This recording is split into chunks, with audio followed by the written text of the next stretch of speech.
Hello, I'm Hannah Barnes, and this is an episode we like to call You Ask Us. This week, I'm joined by Will Dunn, business editor at the New Statesman, and Freddie Hayward, our political correspondent. Now, Will, you wrote last week's cover story, The Great Stink, which also featured on the podcast on Monday, and it's well worth a listen if you haven't done so yet.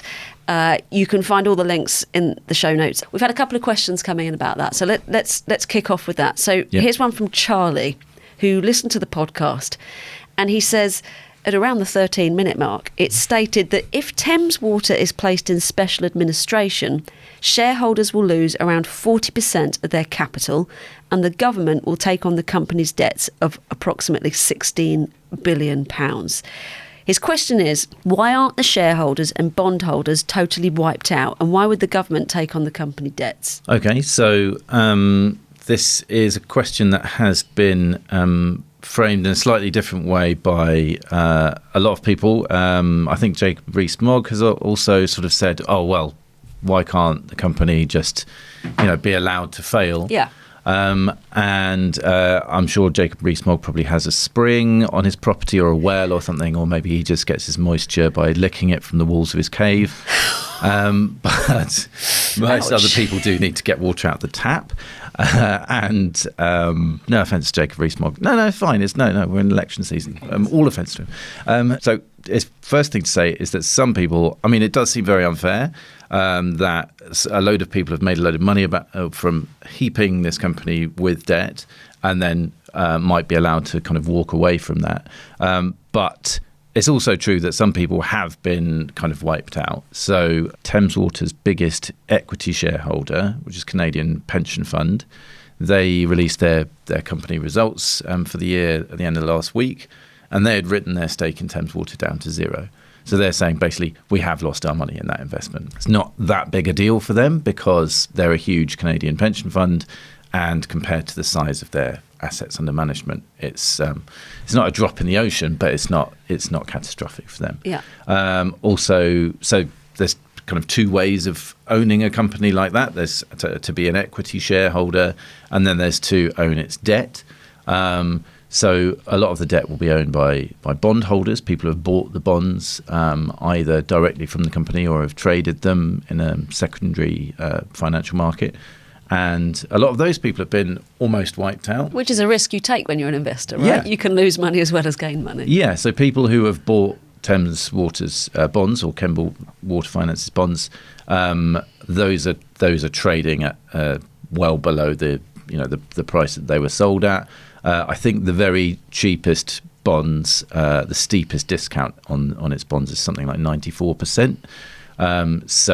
Some bondholders have also lost a lot of money. But when a company goes into administration, you have a line of people ordered by priority who its creditors, and normally the front of the queue are the banks that have loaned the company money. And those loans are obviously contracts. And, so they have a right to claim if a company is, say, broken up and its assets are sold off, they have a right to have the first claim on doing that. Thames Water is not a company where you can break it up and sell off its assets because 16 million people need to have water and sewage. So you can't really do that for that reason. If you were to find a way in which you expropriated, banks and bondholders and people like that, that wouldn't necessarily be the best thing for the government because that might make other people who were thinking about buying bonds or issuing loans to either other companies that provide infrastructure in this country, or even perhaps buying government debt, that was a bit more risky, and therefore that would become loads more expensive. So actually, the potential cost of taking on its debt and servicing that debt might not be as much as the potential cost of increasing the risk on all the other debt that is related to how the government acts. So it does look really unfair, but it would be a lot more expensive to just sort of say, well, let's just take the Jacob Rees-Mogg recommendation, sort of let it collapse and see what happens. It's similar to the banking crisis, really, isn't it? We couldn't afford to let the banks fail because we we all depend. Yeah, on yeah, it. absolutely. Yeah, I mean, you have to take into consideration the practical what will happen if you allow that company to fail. And in the case of something that's providing an essential public service that none of us can survive more than a couple of days without, then that just can't happen. Yeah, even if it makes us furious. Yeah. And the water bills are going up, and aren't they? Inevitably. Not a related question, but another question that's come in is coming from Flintshire in Wales, and this person says they listened, and they think that the situation is even worse in Wales. I mean, have you got any view on whether that's the case or not? I think Wales is an interesting one because Welsh Water, it could be used as a sort of riposte to the idea that the profit motive is, the problem with our water system, because Welsh Water it's privatised, but it's non-profit, and it is also has a lot of the same complaints. So they've had sort of river pollution to pretty much the same extent as England. Speaking very broadly, they have some of the highest water bills in the country, and they have they're looking at similar price rises. They were recently fined £40 million for not reporting leaks properly. So why is that going on with a non-profit that's supposed to reinvest all of its profits? And that's because I think, again, it's about how cheap it is to borrow. So one of the problems with, even though it's a non-profit, it's still borrowing money as a private company. Whereas, if you use government borrowing, that's just always the cheapest way of borrowing. So it has similar cost pressures to all the other companies, and it's regulated in the same way. So one of the problems that has been building with water for a long time is that Ofwat has been regulating water companies to keep bills artificially low, basically, and that has been one of the things that has impeded investment. I mean, or given water companies the excuse not to invest. And now that the same sort of turnaround is happening, where suddenly there's now a move towards regulating for investment, regulating for to clean up the situation, and that means that water companies are asking for much higher bills. So the problems are fundamentally the same, even though it is a non-profit.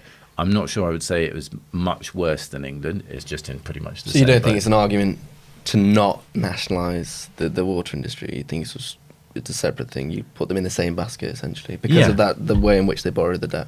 Yeah. It's subject to the same cost pressures, regulated in the same way, and it has to raise money in the same way. But given what you've said there, so the cost of borrowing in the private sector, the level of investment that's needed in the infrastructure in the water system, the artificially deflating of water bills over whatever period of time.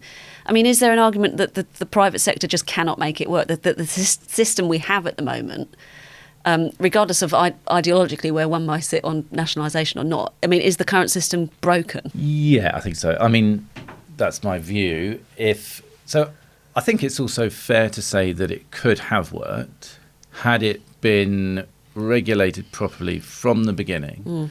Had the water industry, from the beginning, the water industry was kind of set back a bit because the regional water boards were prevented from investing in order to make privatisation more politically expedient. It's mad, isn't it? Yeah.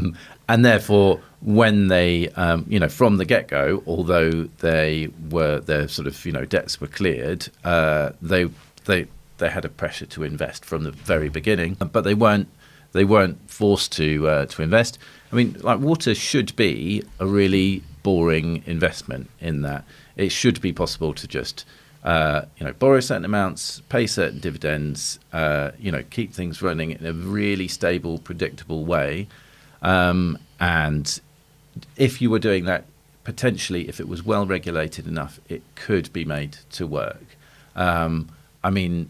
I would say you're still keeping it off the government's balance sheet, which there are arguments for and against. But in general, maybe you could make it work. But it didn't work like that.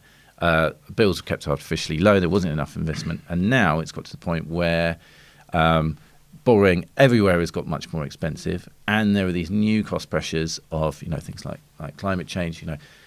Building things has become more expensive. Fixing things has become more expensive because of inflation.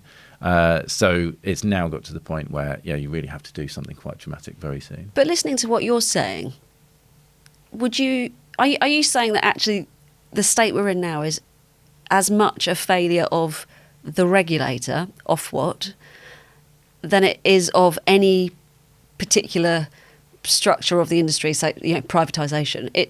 How much of responsibility should be put on Ofwat for the state we're in? I think a fair bit, Ofwat and the Environment Agency. But then, these regulators that have also been subject to, austerity measures. So the Environment Agency had its budget cut, and particularly tight. Water quality was subject to particularly tight measures.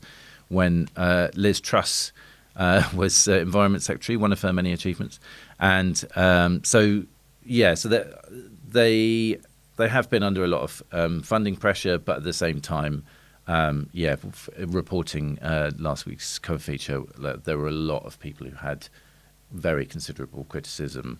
Some of it too strong to print. Just on the politics here, Will, could you explain why Labour don't want to nationalise the water industry? They've essentially said that they want to bring about much tougher punishments for the bosses in the companies, but they don't want to go as far as to nationalise it. I think it's the desire to continue keeping it off the balance sheet, because once you do add it to the balance sheet,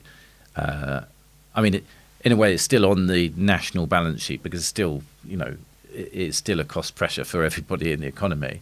But there's still the idea that if you then take on all that debt, then you might affect the price of government borrowing, which affects the price of pretty much everything else the state has to do. So it is a very tricky thing to undo, and I guess that's why they don't want to get into it. Freddie, before we move on to things other than stinky sewage, how big an election issue do you think this is going to be? We heard the Liberal Democrats saying there's going to be sort of front and centre of their pitch to the public, if you like. We know the election is going to be about the cost of living, the NHS and immigration, probably. That does not mean that sewage doesn't matter. It feeds into people's sense that the nation is decaying, that the government have trashed the public realm, that the social fabric is fraying. So it contributes to people's anger at the way in which this country that they're proud of has been ruined. So I think that's, rather than a specific issue, and it's not going to dominate the debates, the policy agenda, that's where it matters. Having said that, there was a good poll out, I think it was in your piece, Will, that said half of 2019 Tory voters have said that they're going to consider sewage when they choose who to vote for. You mentioned the Lib Dems as well. They've been very clear that in some of the rural areas in the south of England, where they're trying to take quite a few Tory seats, sewage is a big issue, and they'll campaign on that. So yeah, I think on a local level, in certain constituencies, it will be huge. On a national level, it contributes to this anger at the past 14 years. Thanks so much for watching. We'd love to know what you think. Please make sure you leave your comments below. And if you enjoyed watching this podcast, you can watch more of our videos on our YouTube channel. And don't forget to like and subscribe.